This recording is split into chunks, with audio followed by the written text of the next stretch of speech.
वाक़या आज से 3500 पहले पेश आया था।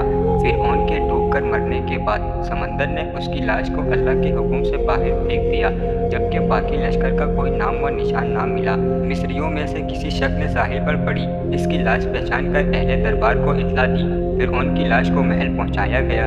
दरबारियों ने मसाले लगाकर उसे पूरी शान और एहतराम से ताबूत में रखकर महफूज कर दिया। हनूत करने के अमल के दौरान उनसे एक गलती हो गई थी। फ़िरऔन क्योंकि समंदर में डूबकर मरा था और मरने के बाद कुछ अरसे तक पानी में रहने की वजह से उसके जिस्म पर समंदरी नमकियात की एक तह जमी रह गई थी। मिस्रियों ने उसकी लाश पर नमकियात की वो तह उसी तरह रहने दी और उसे उसी तरह हनूत कर दिया। वक्त गुजरता रहा, ज़मीन व आसमान ने बहुत से इनकलाब देखे जिनकी गिर्द के नीचे सब कुछ छुप गया था, हत्ता कि फ़िरऔन की हनूत शुदा लाशें भी ज़मीन की तह में छुप गई। उनके नाम सिर्फ किताबों, उनकी तामीरात और लोगों की जहनों में रह गए। उस वाक़े के 2000 साल बाद इस दुनिया में अल्लाह ताला के आखिर नबी हज़रत मोहम्मद सल्लल्लाहु अलैहि वसल्लम तशरीफ़ लाए। उन पर नाज़िल होने वाली आखिरी किताब में फ़िरऔन की किस्से बड़ी तफसील के साथ बयान किए गए हैं और उसी सिलसिले में इस फ़िरऔन का जिस्म महफूज करने की बाबत आयत भी नाजिल हुई थी, जिसकी सच्चाई पर सब अहले ईमान का पुख्ता यकीन तो था, लेकिन वो सब समझने से कासिर थे कि इस खुदाई का दावा करने वाले की लाश कहाँ महफूज की गई है और कैसे उसे इबरत का निशान बनाया जाएगा। 1871 ईस्वी में मिस्र के एक शहर अलगोरियान से ताल्लुक़ रखने वाले गरीब और मामूली चोर अहमद अब्दुल रसूल को फ़िरऔनों की हनूत शुदा लाश की तरफ जाने वाली खुफिया रास्ते तक रसाई मिल गई। अहमद अब्दुल रसूल नवादरात चोरी करके बेचा करता था। एक दिन वो दरिया नील के किनारे के करीब तबीसा के मुकाम पर इसी सिलसिले में फिर रहा था जब उसे एक खुफिया रास्ते का पता चला। वहाँ वो नवादरात की चोरी के लिए जगह खोद रहा था कि उसे दो तरफ से कुछ लोगों ने पकड़ लिया और पुलिस के हवाले कर दिया।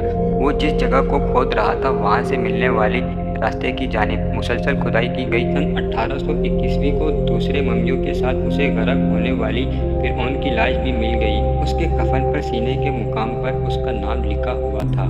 उन मम्मियों को माहिरीन काहिरा ले गए। जब उन मम्मियों का तफसील से जायज़ा लिया गया तो फ़िरऔन वाली मम्मी पर जमी नमकियात की तह से तस्दीक हो गई कि ये वही फ़िरऔन है जिसे अल्लाह ने पानी में गरक करके बदतरीन अंजाम से हमकिनार किया था। ये बहुत बड़ा वाक़या था जिसकी तस्दीक के लिए दुनिया भर के माहिरीन नसारे कदीमा और साइंसदान मिस्र की तरफ इमट पड़े। मुख्तलिफ साइंसी टेस्ट करने के बाद दुनिया भर के साइंसदानों ने तस्दीक कर दी कि दूसरी सब लाशों की निस्बत सिर्फ फ़िरऔन की लाश पर ही समंदरी नमकियात जमी हुई थी। इस तस्दीक के बाद उसे फ़िरऔन की लाश करार देकर अजायब घर में महफूज कर दिया गया। 1982 में फ़िरऔन की मम्मी ख़राब होने लगी तो उस वक्त की मिस्री हुकूमत ने फ्रांस की हुकूमत को दरख्वास्त की कि फ़िरऔन की मम्मी को ख़राब होने से बचाया जाए। नेस जदीद साइंसी ज़राए से उसकी मौत की वजह भी मालूम की जाए। चुनांचे मिस्री और फ़्रांसी हुकूमत ने मिलकर मम्मी को फ्रांस ले जाने का इंतज़ाम किया। जब फ़िरऔन की लाश को फ्रांस पहुंचा दिया गया तो एयरपोर्ट पर उस दौर की फ़्रांसी सदर बज़ाते खुद हुकूमत की आला ओहदेदारों और तमाम वज़रा और फ़ौज के अफसरान के साथ इस्तकबाल के लिए मौजूद थे। फ़िरऔन की लाश का इस्तकबाल किसी अजीम जिंदा बादशाह की तरह किया गया। फ़ौजी दस्तों ने सलामी दी। फ़िरऔन की मम्मी को माहिरा डॉक्टरों के टीम हवाले कर दिया गया। उस टीम की सरबराही डॉक्टर मोरिस बुकाय ने की थी। माइक्रोस्कोप टेस्ट के ज़रिए मम्मी की तमाम अज़ा को बारीक बीनी से जायज़ा लिया गया तो मालूम हुआ कि उसकी लाश और जिस्म में समंदरी ज़र्रात अभी तक मौजूद हैं और मौत की वजह भी पानी में डूबने की वजह से हुई थी। एक बादशाह की मौत पानी में डूबने की वजह से हो, ये डॉक्टर मोरिस के लिए हैरत की बात थी। उसने इस मम्मी के बारे में मज़ीद जानने की कोशिश की तो उसे मालूम हुआ कि उस बादशाह की मौत के हालात मुसलमानों के नबी हज़रत मोहम्मद सल्लल्लाहु अलैहि वसल्लम पर उतरी किताब कुरान पाक में तफसील से दर्ज है। उसे इल्म था कि जहाँ से ये लाश मिली है वो एक इस्लामी मुल्क है। चुनांचे तजस्सुस के हाथों मजबूर होकर वो मिस्र पहुँचा। वो एक साइंसदान था।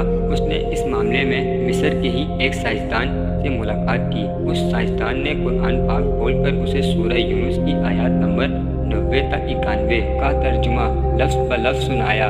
फ़िरऔन का खुदाई का दावा, उसका पानी में डूबकर मरना और फिर पानी से निकलकर उसकी लाश का हनूत हो जाना और फिर दोबारा लाश का मिलना और फिर उसकी लाश को जदीद साइंसी दौर में दोबारा महफूज किया जाना, सब का इशारा एक जानिब था और वो बहुत वाज़ेह था।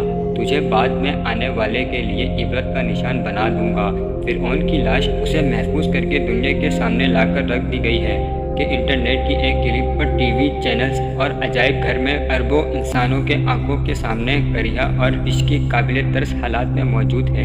عبرت کے لیے، سوچنے کے لیے کہ عبادت کے لائق اور ہمیشہ رہنے والا وہی ہے جو سب کا خالق اور مالک ہے۔ ڈاکٹر مورس نے آیات کا ترجمہ سنا تو اسی وقت پکار اٹھا، اللہ سچا ہے، قرآن سچا ہے اور اللہ کا نبی حضرت محمد صلی اللہ علیہ وسلم سچے ہیں۔ کلمہ پڑھا اور مسلمان ہو گیا۔ اللہ پاک ہمیں سمجھنے اور نیک عمل کرنے کی توفیق عطا فرمائے۔ آج کی اس ویڈیو سے آپ کو بہت کچھ جاننے کو ملا ہوگا اور یہ ویڈیو آپ کو پسند آیا ہوگا۔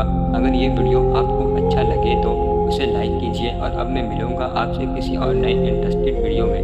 تب تک کے لیے اپنا بہت سارا خیال رکھیں۔ Thanks for watching. اللہ حافظ۔